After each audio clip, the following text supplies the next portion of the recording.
the Scrapbooking Photographer. Welcome to my channel, and today we are working on day 9 of 30 days of sketches with Christy's Beautiful Life. And today's sketch is this one by Johanna Goulding, and it's a lovely one calling for 2 photos, which I have chosen these 2 which are similar, and they depict 3 rings. These are my 2 girlfriends that I went to intermediate school with, so we've known each other quite some time, and when we each turned 50, the other 2 bought the Pandora ring with the appropriate month's gemstone in it. I was the last one to turn 50, so we took these photos on my 50th when we all had the rings complete. So those are the photos that I'm going to do. I'm also taking part in Mix It Up Monday, which is a hop run by Tara O'Rourke over at the Paper Snob community, and she's the one who chose this day 9 sketch for today. And with these rings, the title is going to be Rings, and that makes for a one-word title starting with R, which meets the criteria for Soul Scrappers this month for their one-word title. So because it's Mix It Up Monday, I thought I would do a little bit of mixed media on some watercolour paper. Now I put this out just to show you, this is my practice pad where I can see if the colours work or not, and I've had a little go with these ones before I got out a sheet of decent watercolour paper, which is a good size.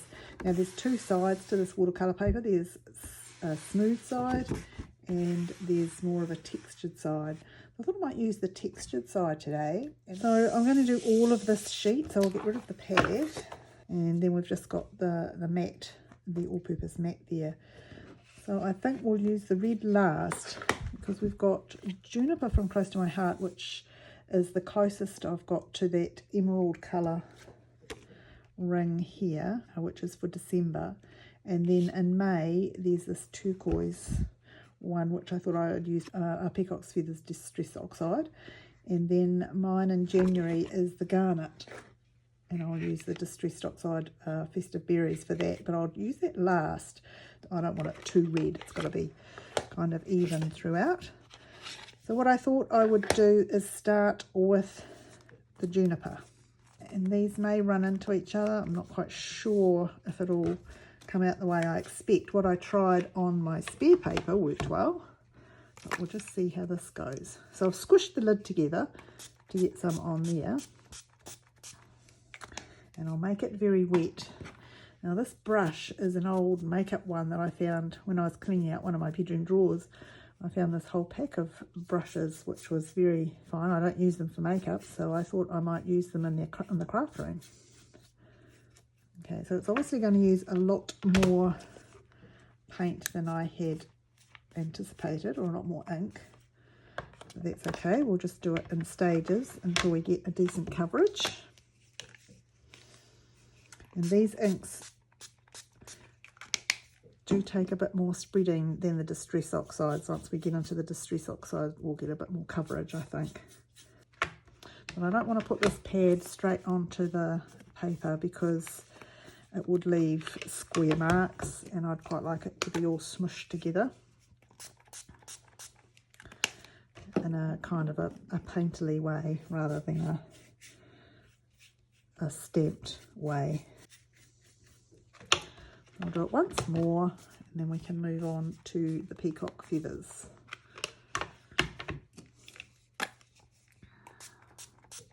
There will be lots of other people working on the Mix It Up Monday sketch, and so there'll be a playlist for that below, and also for the 30 days of sketches with Christy's Beautiful Life.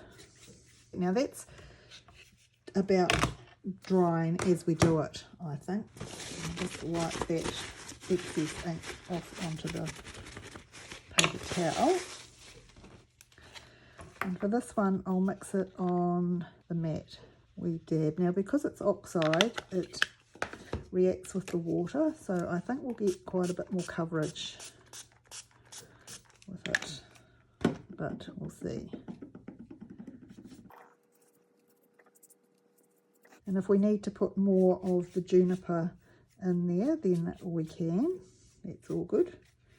Yeah, so see that goes a lot further on this quite absorbent paper.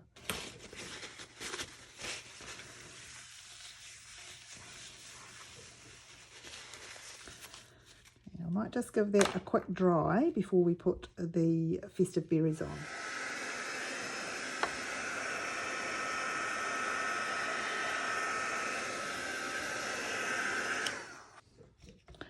Alright, so we'll do the same process with the festive berries.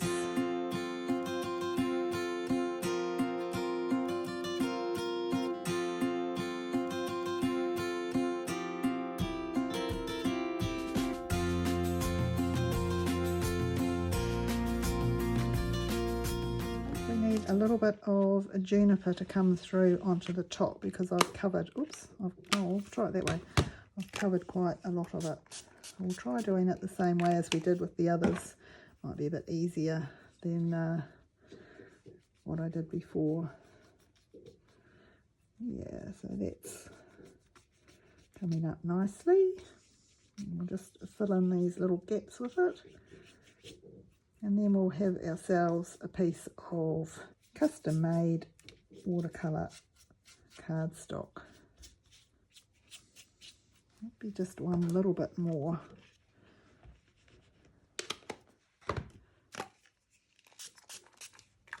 You can see that the red's quite dominant, so that's why I'm just trying to bring in a little bit more of this December colour so that we can see December, January and May all relatively equally. Okay, and a little bit of white showing through is good too. The colours in that reflect the colours in the rings. So I'm going to bring in these 3 pieces of cardstock, which are Real Red from Stampin' Up, and I think Pool Party from Stampin' Up, and one from Close to My Heart. So I'm mixing things a little bit, but what I'm going to do is start with mounting these photos. And I want the 3 colours to be in there. So I think we can probably narrow them down a little bit too. So I've got one that is 3.5 by 5 and one that's slightly smaller, and I think they will work quite well on the page. This one's more in focus than this one, which is probably why we took it.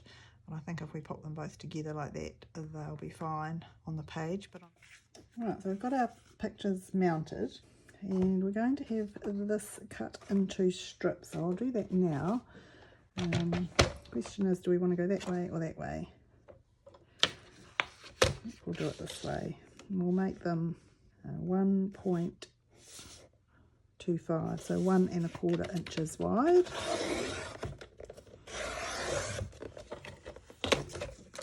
Now we're going to put it together, and I'm going to mimic what we've done on the photos, and a 1/4 inch frame all around the outside with these colours, which will give us 1 inch all over, meaning that these will fit.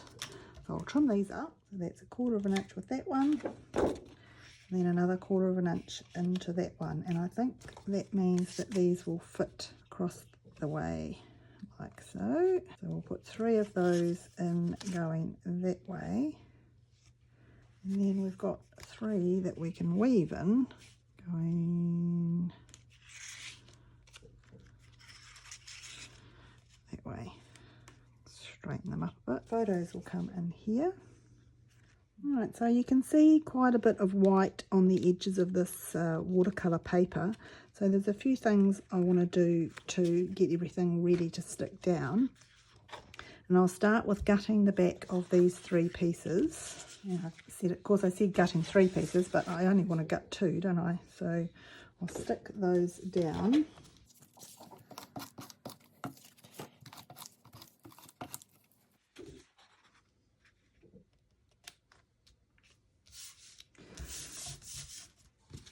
Now around the edges of these I don't really like the white, so I'm just going to use the ink pad to buff up the edges, and that gets rid of that white kind of edge that was all around the side. So I'll go through and do all of that, Right, so they're all done, and I'll bring the mat in so that I can see where halfway is. And we'll start with putting the first strip there. So we want to go from 6 inches in the middle there to 6 inches in the middle there. Okay, now it seems like they might still be a little bit damp, so I'll stick the rest of them onto the mat while I add the adhesive. And then the next one we'll bring in perhaps up to the bottom at 2 inches on either side. I'm not sticking them down securely at this stage because we've got some weaving to do. So I'll come in the same distance down 2 inches, so to the bottom of 10 and across that way. And then these ones going vertically, we need to weave in.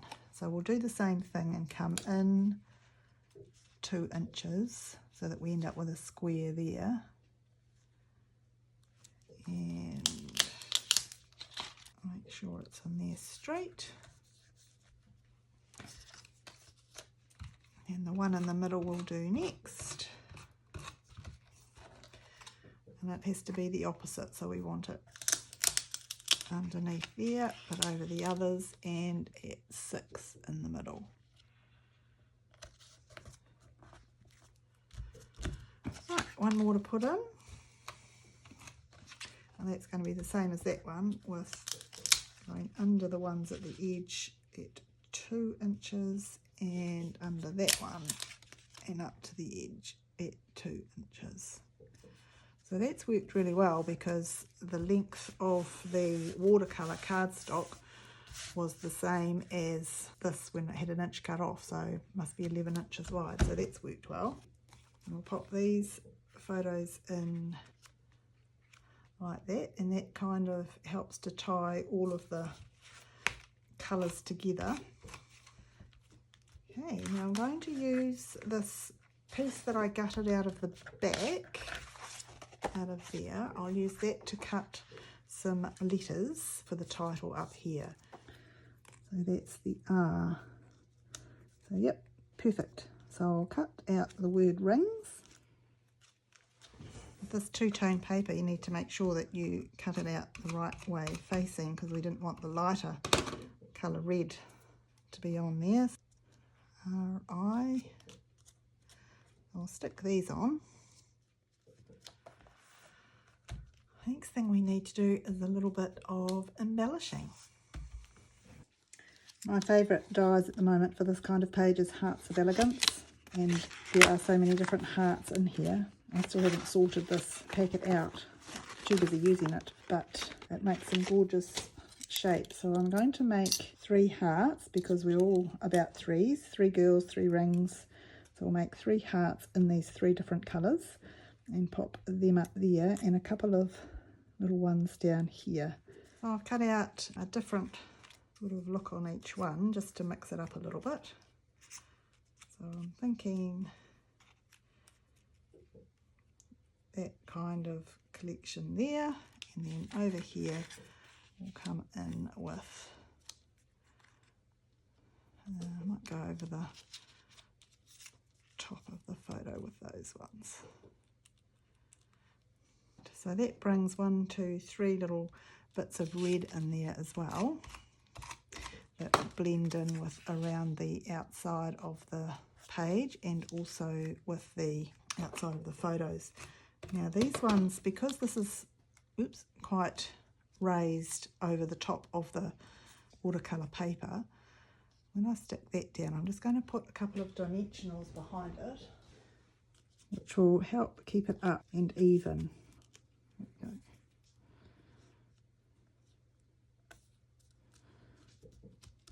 Cool. And then these ones I quite like in this order so that we get the contrast against the back of the page. Right, time for a little bit of writing, perhaps down here, and a little bit of bling.